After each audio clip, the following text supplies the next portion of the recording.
तो बात करते हैं आज GERD अर्थात गैस्ट्रोइसोफेजियल रिफ्लक्स डिजीज़ के बारे में। इसका साइन एंड सिम्टम्स क्या है, अर्थात इसका लक्षण क्या है, इसका कॉज जो है कारण क्या है और इसका ट्रीटमेंट क्या है, बारीकी से सारे देखते हैं। ठीक है, तो सबसे पहले GERD जो है इसका डेफिनेशन देख लेते हैं। सो GERD गैस्ट्रोइसोफेजियल रिफ्लक्स डिजीज़ जो है, तो माउथ और स्टोमक जो है, माउथ और स्टोमक को जो कनेक्ट किया है इसोफेगस, तो इसोफेगस और स्टोमक के जो इसोफेगस के एंड में जो है जो स्पिंक्चर एक प्रेजेंट रहता है, जो जिसका काम है कि इसोफेगस से जो फूड स्टोमक में आ रहा है उसको फिर से बैक फ्लो ना हो पाए। और ये गैस्ट्रो GERD डिजीज़ है, तो इसमें मेनली ये स्पिंक्चर जो है वीक हो जाता है। इसमें पढ़ लेते हैं। Gastroesophageal reflux disease occurs when stomach acids repeatedly flow back into the tube connecting the mouth and stomach, that is oesophagus. अब इसका कॉजेज देख लेते हैं क्या क्या कारण है। तो कॉजेज ऑफ GERD जो है इंक्लूड्स, वेरी फर्स्ट वन, पहला कारण है कि weakness of lower oesophageal sphincter, अर्थात जो लोअर इसोफेजियल स्पिंक्चर है वो अच्छा से काम नहीं कर पाता, जिसके कारण से जो एसिड जो बनता है स्टोमक में, फूड पार्टिकल्स जो है वो बैक फ्लो हो जाता है इसोफेगस में और वहाँ पे वो इन्फ्लेम्ड कर देता है इसोफेगस को। इसोफेगस का डिफरेंट लेयर्स जो रहते हैं, म्यूकोजा, सब म्यूकोजा, इन लेयर्स को ये अल्सर कर देता है इसमें, अर्थात इंजरी कर देता है और जो है इसी कारण से यहाँ इन्फ्लेमेशन हो जाता है इसोफेगस में, और उसी को हम लोग बोलते हैं GERD। अब और जो कारण है वो देखते हैं। दूसरा कारण है हियाटल हर्निया। हियाटल हर्निया क्या है?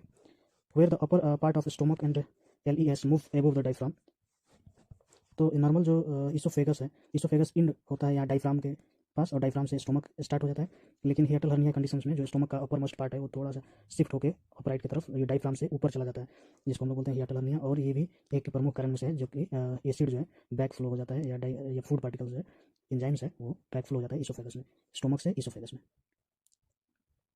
अब तीसरा कारण दिखा रहा है कि एबनॉर्मलिटी इन स्टोमक। अच्छा, ये ऊपर का ये यहाँ से डिलेड इम्पिटिंग ऑफ स्टोमक कंटेंट, अर्थात ये स्टोमक में जो फूड पार्टिकल्स है और वो इजीली टाइमली जो है इम्पिटी अगर ना हो पाए, एक्सक्रिएट ना हो पाए या फर्दर आगे की ओर बढ़ ना पाए, तो उसके कारण से ज़्यादा देर तक फूड पार्टिकल्स अगर यहाँ पे स्टोमक में रहता है, कंटेंट रहता है, ये हाई प्रेशर क्रिएट करता है, तो इसके कारण से भी एसिड जो है बैक फ्लो हो जाता है और जिस कंडीशन जो है GERD का कंडीशन उसके कारण से आ जाता है। ठीक है, और दूसरा कारण है जैसे कि प्रेगनेंसी जो है, प्रेगनेंसी के दौरान जो है यूटेरस जो है उसका साइज बढ़ जाएगा, प्रेगनेंसी के बाद जो है यूटेरस का साइज बढ़ जाएगा, उसके कारण से जो है स्टोमक में प्रेशर क्रिएट होगा और वो भी आपका वीक कर देगा लोअर इसोफेजियल स्फिंक्टर को, जिसके कारण से जो है एसिड्स, फूड पार्टिकल्स, एंजाइम्स, ये सारे स्टोमक से इसोफेगस के और बैक फ्लो हो जाएंगे और कारण जिसके कारण से GED का कंडीशंस बनेगा। दूसरा और कारण है जैसे कि स्टोमक है और अल्कोहल जो रहता है, अल्कोहल का कारण है, और है मेडिकल कंडीशंस लाइक स्क्लेरोडर्मा और कनेक्टिव टिश्यू का डिसऑर्डर्स के कारण से भी हो सकता है ये। अब दूसरा और कारण है जैसे कि non steroidal anti inflammatory drugs जो है NSAIDs, लाइक इबुप्रोफेन और एस्पिरिन, नेप्रोक्सेन। उसके बाद है certain muscles relaxants, blood pressures का जो दवाई सब है, मेडिकेशंस। उसके बाद में ऑस्टियोपोरोसिस जो है, जिसका मेडिसिन बिस्फोस्फोनेट्स है, some antibiotics, potassium sulphate, sedatives and anti depressants जो दवा है, ये सारे के कारण से भी GERD का कंडीशंस हो सकता है। अब देख लेते हैं कि इसका साइन एंड सिम्टम्स क्या है। तो most common sign and symptoms, most common है symptoms that burning sensation of chest जो है, इसको जैसे कि छाती में जलन हो गया, उसके बाद रिगर्जिटेशन है, एसिड जो है स्टोमक से इसोफेगस होते हुए मुख तक जो है मुख में काढ़ापना लगेगा। उसके बाद में डिफिकल्टी इन स्वेलिंग, नीलने में खाना डिफिकल्ट होगा, ड्राई कफ हो जाएगा, सोर थ्रोट हो जाएगा, साउंड में चेंजेज आ जाएगा, वॉइस में hoarseness of voice, feeling like lump, जो थ्रोट में है उसमें लंप की तरह फील होगा। उसके बाद में क्रोनिक कफ हो जाएगा, अस्थमा का भी सिम्टम्स आ सकता है। अब GERD जो है दांतों में भी इससे प्रॉब्लम हो सकता है, क्योंकि जो एसिड जो है वो जाके दांत का जो आउटर मोस्ट जो बाहरी परत जो है जिसको इनामेल बोलते हैं, तो इनामेल को भी ये एसिड जो है हार्म पहुंचा सकता है या पहुंचाता है। That flow in the oesophagus mouth GERD acids Eros enamel teeth, जो डीके सड़ा देगा ये।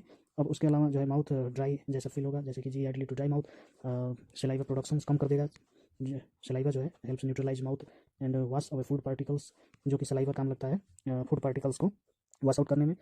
सो सलाइवा जो अगर कम हो तो उसके कारण से भी दांत सड़ने का खतरा बढ़ जाता है। उसका डायग्नोसिस देख लेते हैं कि कौन कौन सी डायग्नोसिस होता है, जिसके बेसिस पे डॉक्टर जो है था लगा पाते हैं कि भाई ये क्या चीज़ का केस है या GERD है बोलते हैं। तो सबसे पहला तो मेडिकल हिस्ट्री लेंगे, उसमें डिफरेंट साइन एंड सिम्टम्स देखेंगे। उसके बाद में फिजिकल एग्जामिनेशन करेंगे।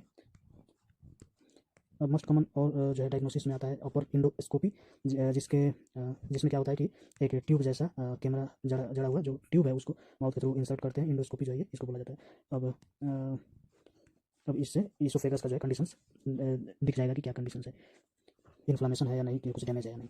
दूसरा है जो पीएच मॉनिटरिंग किया जाता है, जैसे कि अब स्टोमक से अगर इसोफेगस में ज़्यादा एसिड्स पहुंचा है तो उस एसिड्स को अगर मॉनिटरिंग किया जाए तो उससे पता चल जाएगा कि एसिड जो है नॉर्मल है या ज़्यादा बढ़ा हुआ है।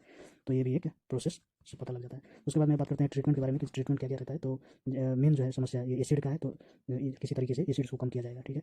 तो ट्रीटमेंट जो है यहाँ पे हम देख सकते हैं कि लाइफ स्टाइल चेंजेस करने का सलाह देते हैं, जैसे कि they can include maintaining health, weight जो है उसको कम करने किया जाता है। उसके बाद में ट्रिगर फूड जैसे स्पाइसी खाने को परहेज़ किया जाएगा, एसिडिक फूड को, और जो है खाना खाने के बाद सोना नहीं है, बेड में डायरेक्ट नहीं जाना, ये भी सलाह दिया जाता है। उसके बाद में एलिवेटेड हेड जो है तो तकिया है जो यूज़ करने का भी सलाह दिया जाता है। क्विटिंग स्मोकिंग को परहेज़ करना है।